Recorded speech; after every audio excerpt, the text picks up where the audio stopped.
अगर आप international relations थोड़ा भी फॉलो कर रहे होंगे और न्यूज़ देख रहे होंगे तो स्यूटा नाम की जगह काफ़ी फेमस हुई है अभी, और एक क्राइसिस हुआ है कि ऐसी लोकेशन में जहाँ पे पॉपुलेशन ओनली 80,000 है, रातों रात वहाँ पे 50,000 लोग घुस गए। हालांकि 40,000 के आसपास लोगों को वापस भेज दिया गया है, बट ये स्पेन का लोकेशन क्या है, मोरक्को के लोग क्यों आए, एग्जैक्टली क्लैरिटी लेना ज़रूरी है। तो मैं हॉस्पिटल जा रहा था, देखिए मेरे फादर सो रहे हैं, तो मैं सोचा ये रिकॉर्ड करके आपको बता दूँ। इस स्टोरी को समझने के लिए आपको चलना पड़ेगा लगभग 1000 साल पहले, लेकिन उसके पहले ये समझेंगे कि जब इस्लाम आया अरेबियन पेनिनसुला में, तो उसके थोड़ा सा अगर आप आगे चले जाएंगे, वेस्टर्न एरिया में चले जाएंगे, तो आपको मेडिटेरेनियन सी मिलेगा। अब मेडिटेरेनियन सी ऐसा है, शेप है ऐसा, राइट। शुरुआत होती है उसके स्टेट ऑफ जिब्राल्टर से, तो मेरे ये लेफ्ट साइड में यहाँ से स्टेट ऑफ जिब्राल्टर है, छोटा सा पतला सा स्ट्रिप है, वहाँ से मेडिटेरेनियन सी में एंट्री होती है। उसके बाद वो पूरा खुलता है और ऊपर सारे जो है यूरोपियन कंट्री है ना, जैसे इटली का है, ग्रीस का है, ये सारे कंट्री हैं ऊपर यूरोपियन, नीचे अफ्रीका है और उसके ईस्ट साइड में एशिया है। तो इस तरह से लोकेशंस हैं। तो जब आप स्टेट ऑफ जिब्राल्टर देखेंगे, तो हालांकि वो यूनाइटेड किंगडम का ऑक्यूपेशन है, लेकिन स्टेट ऑफ जिब्राल्टर के टिप पे आता है स्पेन, उसके बगल में है पोर्चुगल। ये पूरा का पूरा एरिया जो स्पेन एंड पोर्चुगल का है, ये आइबेरियन पेनिनसुला कहलाता है। जब इस्लाम आया तो लोग सऊदी अरबिया के लोग जो उसको फैलाना शुरू करते हैं, तो कोशिश करते हैं कि क्रिश्चियन लोगों को भी कन्वर्ट कर दें, यूरोप में भी चले जाएं।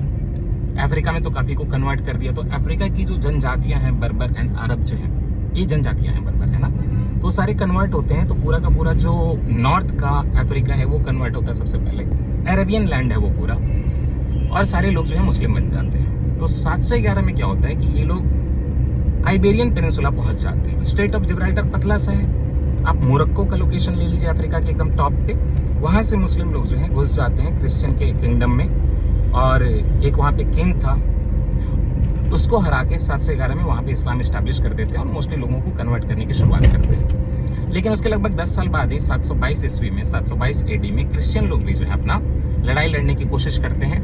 Kind of crusade only, but crusade थोड़ा बाद का है, 11th-12th सेंचुरी का। तो इसको भी कई लोग क्रूसेड में काउंट करते हैं, क्योंकि ये इस्लाम और कहीं ना कहीं क्रिश्चियनिटी के बीच में लड़ाई थी। इसलिए आप देखेंगे जब पोर्तुगीज इंडिया में आएंगे ना, बगल में स्पेन के वो भी थे, तो मुस्लिम से बहुत लड़ेंगे यहाँ पे, क्योंकि उनको पहले से प्रॉब्लम है। एनीवे, तो 711 AD में वहाँ पे इस्लाम आया और पूरा का पूरा जो आइबेरियन पेनिनसुला है, जिसमें स्पेन पोर्चुगल हुए, तो वहाँ पे उन्होंने इस्टेब्लिश कर लिया अपना कैलिफेट। इनफैक्ट उमैयद कैलिफेट था उस टाइम पे। अल अंडूसा ऐसे करके उसका नाम भी दे दिया है, अंडलूसा ऐसे करके नाम भी दे दिया, अंदलूसा बोल के, और उमैयद कैलिफेट इस्टेब्लिश हो गया। लेकिन जब क्रिश्चियन लोग लड़ना शुरू करते हैं, फाइट बैक करना शुरू करते हैं, तो 800 साल लड़ाई चलती है। फाइनली जाके 722 AD में जो लड़ाई की शुरुआत हुई थी, खत्म होती है 1492 में, फॉल ऑफ ग्रेनाडा बोलते हैं, और वापस क्रिश्चियनिटी इस्टेब्लिश हो जाती है। उन लोगों को ऑप्शन देते हैं जो लोग बाहर से आए थे, या तो तुम वापस लौट जाओ अफ्रीका में, जिब्राल्टर क्रॉस करके नाव से चले जाओ, या फिर सारे लोग कन्वर्ट कर लो। इसीलिए आज देखेंगे कि क्रिश्चियनिटी स्पेन एंड पोर्चुगल में है, और उसी मोमेंट पे वो दो कंट्री वहाँ पे आइबेरियन पेनिनसुला में बनते हैं, आपके स्पेन एंड पोर्चुगल। अब यहाँ पे ये याद रखिएगा कि आइबेरियन पेनिनसुला का ऊपर का जो कनेक्शन है, ऊपर जाएंगे तो आल्प्स वगैरह के थ्रू वो इटली, फ्रांस, ये सब जोड़ने लगते हैं, सारा पूरा यूरोप खुल जाता है। जब ये लड़ाई खत्म हुई 1492 में, तो क्रिश्चियनिटी वापस इस्टेब्लिश तो हो गई, लेकिन उन लोगों ने ये निर्णय लिया कि अफ्रीका के जब लोग हमारे ऊपर आते हैं, तो क्यों ना अफ्रीका के लोकेशन में ही कुछ पोर्ट हम लोग ऑक्यूपाई कर लें कि दोबारा ऐसी क्राइसिस ना हो। इस चक्कर में स्पेन पोर्चुगल दोनों काम करते हैं, और लास्ट में जो वहाँ पे बनता है समीकरण वो ये है कि मोरक्को के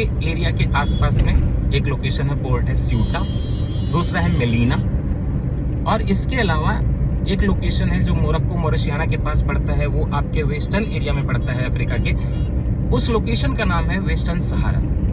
ये सारे जो है चले जाते हैं आपके स्पेन के पास, वेस्टर्न सहारा हो, स्यूटा हो, मेलिना हो, वो स्पेन ऑक्यूपाई कर लेता है। पोर्चुगल का वहाँ पे कुछ खास नहीं है। इसके अलावा अगर आप जाएं ना वेस्टर्न सहारा के बगल में, तो आपको कैनरी आइलैंड मिलेंगे, जो कैनरी करंट आपने सुना होगा। ये कैनरी आइलैंड भी स्पेन का है और आज भी स्पेन का है, बिल्कुल वो अफ्रीका के बगल में है, वेस्टर्न एरिया में, अटलांटिक ओशन में, लेकिन वो स्पेन का है। एनीवे, तो ये पूरा का पूरा हिसाब किताब हो गया। अब थोड़ा फास्ट फॉरवर्ड आइए, 19th सेंचुरी में इस एरिया में कॉलोनियलिज्म हुआ, स्क्रैम्बल ऑफ अफ्रीका हुआ, सबने अपने अपने हिस्सा जो है अफ्रीका में बांटा। तो जब बांटा पूरा का पूरा, तो फ्रांस ने जो है अल्जीरिया ले लिया, और मोरक्को का नॉर्दर्न पार्ट जो है वो स्पेन रूल करने लगा। मोरक्को का एक साउथ का पार्ट भी है, तो अल्जीरिया फ्रांस के हाथ में, मोरक्को पे कहीं ना कहीं स्पेन का प्रभाव। स्यूटा, मेलिना, वेस्टर्न सहारा, कैनरी आइलैंड, ये सारे के सारे स्पेन के रहे। अब क्या होता है, और फास्ट फॉरवर्ड करिए 20वीं सेंचुरी में सारा कॉलोनियलिज्म खत्म होने लगता है, तो कंट्रीज इंडिपेंडेंस लेती हैं। तो इस इंडिपेंडेंस में सबसे पहले 1956 में मोरक्को इंडिपेंडेंट हो जाता है, और उसके कुछ सालों बाद 1962 के आसपास जो है आपका अल्जीरिया भी इंडिपेंडेंट हो जाता है। फ्रांस से मोरक्को इंडिपेंडेंट होता है स्पेन से। इस मोमेंट पे मोरक्को कहता है कि ये जो स्यूटा है, ये जो मेलिना है, और ये जो वेस्टर्न सहारा है, ये लोकेशन मेरे हैं। चर्चा चलती है, लास्ट में क्या होता है कि 1975 में स्पेन कहता है कि मैं ठीक है स्यूटा मेलिना कैनरी आइलैंड तो नहीं छोड़ रहा, लेकिन मैं वेस्टर्न सहारा छोड़ रहा हूँ, और ये वेस्टर्न सहारा जो है मोरक्को का होगा और साथ ही साथ में मॉरिशियाना नाम की कंट्री का होगा। लेकिन इस बात से 1962 में इंडिपेंडेंट हुआ अल्जीरिया गुस्सा हो जाता है। अल्जीरिया कहता है कि यहाँ पे हमारे भी जो है एथनिसिटी के लोग हैं, तो वहाँ पे वो लोग एक आर्म्ड रेजिस्टेंस करते हैं। वो जो है पॉलिसारियो ग्रुप कहलाता है। पॉलिसारियो ग्रुप जो है वो एक सहरावी किंगडम डिक्लेयर करता है, SADR, Sahrawi Arab Republic democratic Republic, और वो बोलता है कि हमारी कंट्री है। मॉरिशियाना को एक्चुअली में वो लोग 1979 में भगा देते हैं, लेकिन मोरक्को नहीं भागता। मोरक्को के पास ऑलमोस्ट 70 to 80% कंट्रोल है वेस्टर्न सहारा का। 20% के आसपास कंट्रोल जो है गवर्नमेंट इन एग्जाइल में SADR का है, पॉलिसारियो ग्रुप का है। लेकिन ये ग्रुप कहाँ से रह रही है? ये ग्रुप रह रही है अल्जीरिया में। दैट मीन्स कि मुद्दा ओवरऑल ये है कि स्यूटा एंड मेलिना मोरक्को क्लेम करता है, लेकिन स्पेन ने कब्जे में लिया हुआ है। वेस्टर्न सहारा जो है वहाँ पे डिज्यूरे तो गवर्नमेंट आपके स्पेन की है, लेकिन उसको काइंड ऑफ इंडिपेंडेंट है, लेकिन वो रिकग्नाइज कंट्री नहीं है। यूनाइटेड नेशन ने 1991 में वहाँ पे सीज फायर कर दिया, और सीज फायर के बाद कहीं ना कहीं अल्जीरिया का जो फ्रंट है पॉलिसारियो और मोरक्को की जो गवर्नमेंट है वहाँ पे सीज फायर करते हैं और बोलते हैं कि UN जो है रेफरेंडम करे। और UN मानता है कि हाँ ये जो आपके SADR है, पॉलिसारियो ग्रुप है, वो लेजिटिमेट है।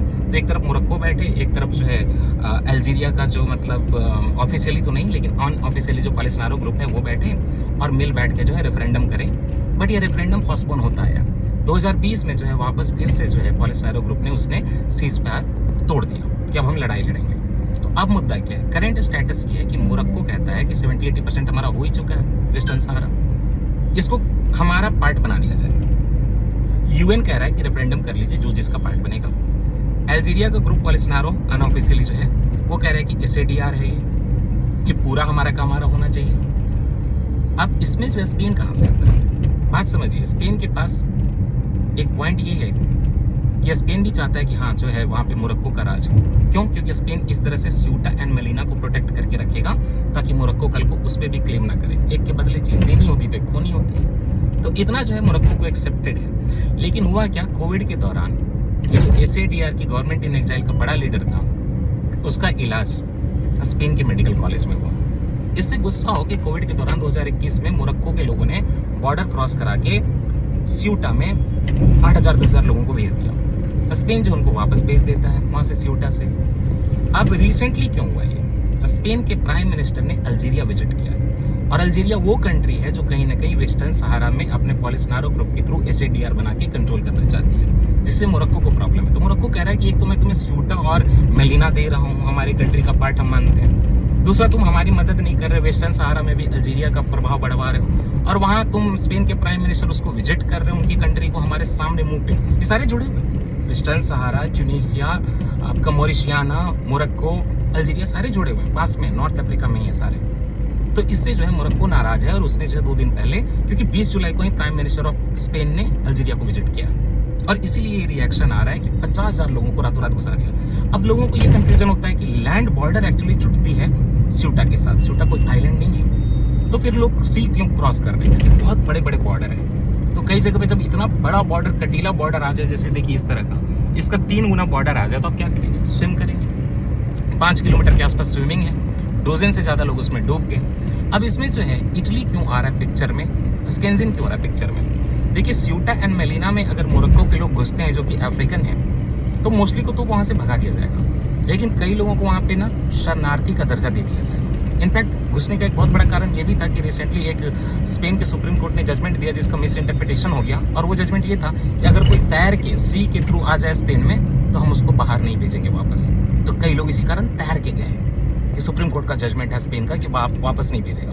तो लोग जो इकोनॉमिक क्राइसिस के कारण, वायलेंस के कारण अफ्रीका के नेशन से यूरोप में जाना चाहते हैं, और जैसे ही वो स्यूटा एंड मेलिना में जाते हैं तो वो स्पेन में चले जाते हैं, और जैसे ही स्पेन में चले जाते हैं तो वो स्केंजन एरिया में चले जाते हैं। हालांकि रूल थोड़े डिफरेंट हैं, बाकी स्केंजन एरिया में जितने 20 के ऊपर कंट्री है वैसा रूल नहीं है कि आप तुरंत जो है इटली पहुंच जाइएगा, तुरंत फ्रांस पहुंच जाइएगा, लेकिन फिर भी थोड़ी सुविधा होती है। तो अगर किसी को वहाँ पे शरणार्थी का दर्जा मिल गया, इनफैक्ट आज स्पेन में 5 करोड़ की पॉपुलेशन में 300 meters, use the right lane to merge onto National Highway 44. 5 crore के लोग में 1 करोड़ जो है शरणार्थी में। तो इससे जो है बाकी स्केंजन, बाकी यूरोपियन नेशन बहुत नाराज हैं। और इटली के जो प्राइम मिनिस्टर हैं मेलोडी, है ना, तो मेलोनी जो है इटली के प्राइम मिनिस्टर, वो बहुत राइट विंग है। तो उनको एकदम मन नहीं है कि स्केंजन में किसी अफ्रीकन नेशन का आदमी आए और फिर शरणार्थी बन के जो है यूरोपियन यूनियन में घुस जाए, स्केंजन में घुस जाए। दोनों अलग अलग है, यूरोपियन यूनियन और स्केंजन। स्केंजन जो है वीजा फ्री बॉर्डरलेस एंट्री का सिस्टम है, अगर आप चाहें यूरोप तो ऐसे घूम सकते हैं। और यूरोपियन यूनियन एक इकोनॉमिक मतलब समीकरण है, इकोनॉमिक पॉलिटिकल। तो इसलिए उन्होंने बोला है कि स्केंजन में जो स्पेन है उससे हम रिश्ता तोड़ रहे हैं, क्योंकि कल को कोई स्पेन में घुस जाए, फिर हमारी कंट्री में घुस जाए तो हमें नाराजगी होगी। अब स्पेन ने बीच में इजराइल पे भी चार्ज लगाया था। इजराइल के मिनिस्टर ने ये पोस्ट कर दिया कि बड़ा तुम रेफ्यूजी की बात करते थे, ह्यूमैनिटी की बात करते थे, कि हम गलत कर रहे हैं, क्योंकि अगेंस्ट बोलता है, स्पेन इजराइल के अगेंस्ट बोलता है, पैलेस्टाइन के सपोर्ट में बोलता है कि ह्यूमैनिटेरियन क्राइसिस हो रही है। तो अब जो है इजराइल ने पोस्ट किया कि नहीं, अब तुम्हारी कंट्री में घुस गए तब तो तुम एक्सपेल करने लगे। तब स्पेन वाले कह रहे नहीं, तुम ही ने घुसवाया। बट एक्चुअली में मुद्दा ये नहीं है, मुद्दा ये था जो बैकग्राउंड में चल रहा है। तो अभी जो है आप समझ सकते हैं, स्पेन के लोग जो है इटली के खिलाफ बोल रहे हैं, इजराइल के खिलाफ बोल रहे हैं, और मोरक्को जो है वो भी स्पेन के खिलाफ बोल रहे हैं। बहुत बड़ी फोर्सेस भेजी हैं स्पेन ने वहाँ पे उन लोगों को रोकने के लिए कि ये घुस न जाए। और वेस्टर्न सहारा का जो इशू है वो अनरिजॉल्व ही है। जिस दिन रेफरेंडम होगा उस दिन डिसाइड होगा कि वहाँ के लोग कहाँ जाते हैं। सहरावी लोग हैं जिनको अल्जीरिया सपोर्ट करता है, SADR उन्हीं का, सहरावी अरब डेमोक्रेटिक रिपब्लिक पॉलिसनारो ग्रुप के थ्रू। और मोरक्को तो ऑलरेडी 70-80% कंट्रोल करता है पूरा का पूरा वेस्टर्न सहारा का। वेस्टर्न सहारा कंट्री नहीं है, एक टेरिटरी है जो कि मतलब आज तक जिसकी सोवरेंटी नहीं हो पाई। बाय डिज्यूरे वहाँ पे जो है स्पेन का रूल चलता है अभी भी, बट एक्चुअली में वो काइंड ऑफ मोरक्को के हाथ में आ चुका है। ये पूरी की पूरी कहानी है।